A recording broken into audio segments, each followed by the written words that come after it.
Tout le monde, suite toujours pour le combat que je mène contre les violences conjugales. Aujourd'hui, j'ai rassemblé quelques témoignages de victimes qui ont eu affaire à plusieurs organismes. Donc, je voulais faire remonter, en fait, pas la mise en place d'organismes, parce que heureusement qu'ils sont là, mais les dysfonctionnements. Les dysfonctionnements qu'il y a, le manque de lien entre les différents organismes, le manque de professionnalisme de certains professionnels et surtout le manque de formation. Voilà. Donc je vais vous lire quelques témoignages, euh, en anonymat bien sûr. Donc là, ça concerne la police. Après m'être fait insulter, traîner par terre par les cheveux, étranglé devant mes enfants car monsieur ne trouvait pas sa fume, il croyait que c'était moi qui l'avais caché alors que pas du tout, je sais dans quel état ça le met quand il ne la trouve pas. J'ai appelé la police pour la première fois. Ils n'ont constaté aucune vraie blessure et ils sont repartis avant de me demander si j'avais de la famille par là. Malheureusement, je n'en ai pas. Ils m'ont dit d'aller chez une amie, même pendant cette période de confinement, et sont repartis en disant qu'ils avaient apaisé monsieur. Je suis complètement déboussolée, c'était il y a 10 jours.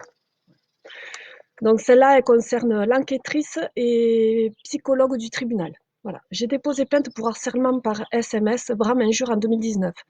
Ça m'a été reproché par l'enquêtrice du tribunal et expert psychologue, mais je me suis protégée et depuis, plus un message depuis sa convocation au commissariat. On me reproche de ne pas faire la différence entre la séparation douloureuse et harcèlement et un couple parental.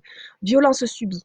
Tout physique, psychologique, viol, harcèlement, vol, cambriolage, violation de domicile, insultes, brames, crevaison de pneus, essence sur le pare-brise, voiture rayée, menace de me tuer et de brûler la maison de mon père. Voilà, c'est vrai que c'est pas grand-chose et il faut pas trop qu'elle se plaigne non plus. Hein. Un accompagnement social. J'ai rempli ma demande de logement avec mon assistante sociale. Quand elle a rempli le dossier et mis le degré de l'urgence, ils ont 5 critères et je suis à 4 sur 5. Il manque juste la violence physique. Et bien sûr, il faut la prouver. Donc, il faut bien y aller avec la tête un peu d'éléphant man. Comme ça, on voit bien là. Là, on voit bien. C'est à ce moment-là que j'ai pris conscience et que mes idées noires sont arrivées. Forcément. Centre d'hébergement. L'assistante sociale qui me suit a déjà essayé. Je ne peux y aller, mais qu'avec 3 de mes 5 enfants. Voilà. C'est bien aussi ça. Médecin. Mon médecin me dit que comme il ne me frappe pas, il ne peut pas me faire un certificat. C'est faux. C'est faux. Changer de médecin. Accompagnement social. Quand j'ai été voir le CIDF car je ne savais pas quoi faire, par où commencer, la dame m'a gentiment conseillé de partir. Merci madame. Elle ne m'apprenait rien et m'a donné le numéro d'un centre d'hébergement au cas où. J'ai appelé le centre, la dame m'a dit clairement qu'ici, ce n'était pas un endroit pour accueillir des enfants. De faire le 15 si j'étais à la rue avec mes enfants la nuit. Sans m'en dire plus. Qu'est-ce que c'est le 15? Ils vont m'amener où? Heureusement que je n'ai pas été mise à la rue une nuit avec mes enfants, mais quand ils étaient partis chez leur père. Du coup, j'ai dormi dans ma voiture. Je bossais le lendemain. Et ça, c'est mon témoignage à moi. Avocat. Selon mon avocate, quand j'ai voulu porter plainte, le viol n'existerait pas chez un couple marié. Faux. Et si la femme porte plainte, elle doit prouver les faits. Facile, les murs de ma chambre peuvent en témoigner. C'est vrai que c'est ridicule. Donc, côté justice. Et voilà, l'enquête du tribunal, enquête psychologique, expert du tribunal terminée, qui n'a servi à rien. Ils ont réussi à se faire manipuler par un pervers narcissique, c'est scandaleux. De toute façon, c'est sa fonction première. C'est presque inné, la manipulation chez le pervers narcissique. Donc, si tu es informé, tu te fais bouffer. Lui est seulement obsessif impulsif pour du matériel, moi je suis paranoïaque. Oublier des faits, des dates, le nombre de pièces de puzzle qu'a ma famille. Donc en gros, j'exagérais sur les faits de violence. Et comme j'ai le post-traumatique, je ne suis pas cohérente. C'est pas qu'on n'est pas cohérent. Moi aussi, je l'ai le post-traumatique. Et 3 ans après, dans l'ordre chronologique des faits, j'ai beaucoup d'amnésie sur cette situation-là. On n'est pas du tout paranoïaque. Hein. Vraiment scandaleux. Mais pourtant, on est 3 de ses ex à avoir vécu des horreurs de sa part. Seules les personnes qui ont vécu avec lui savent ce qu'il est vraiment. Et ce n'est pas en 1 ou 2 séances que l'on peut savoir comment est une personne. Voilà. Donc plusieurs, quand même, quand il y a plusieurs personnes qui te disent la même chose à un moment donné, le juge, il fait quoi? Voilà, il faut faire quoi? Accompagnement, honte à la justice. De l'hypocrisie. On nous fait croire qu'on peut avoir de l'aide. Pourtant, nous devons nous débrouiller seuls pour nous défendre. Voilà pourquoi il y a tant de féminicides. Les hommes violents gardent le pouvoir. Pour ma part, 2 plaintes de déposées chez les gendarmes en février 2009. Toujours aucune nouvelle de mon harceleur. Trop d'hommes au gouvernement et dans les tribunaux. L'égalité des sexes, on en est loin.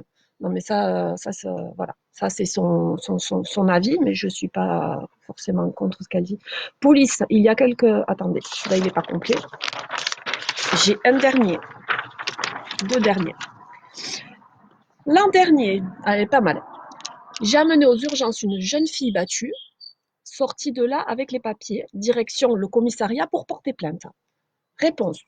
On ne prend plus les plaintes le week-end, on est en sous-effectif. Dit le type qui joue avec son téléphone, le cul vissé sur une chaise. Bravo. Il ne faut pas trop les stresser quand même. Le week-end, on ne sait jamais ce qui peut y arriver. Revenez lundi matin. Je lui demande ce qu'il compte faire pour le bourreau qui se trouve toujours chez la demoiselle, et on me répond que si elle avait appelé pendant les coups, ils l'auraient arrêté, et comme il y aurait eu flagrant délit, ils auraient pris la plainte en même temps. Passe-moi mon téléphone. C'est ridicule. Police. Ah ouais.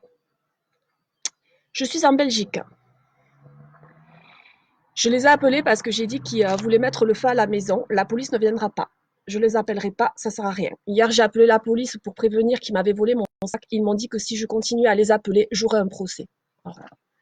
Moi, bravo, les gens non formés comme ça, qui sont censés protéger la population, sécuriser la population.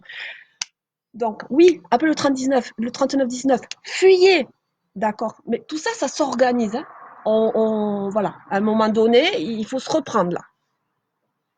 Il faut se former. Hein. Bon.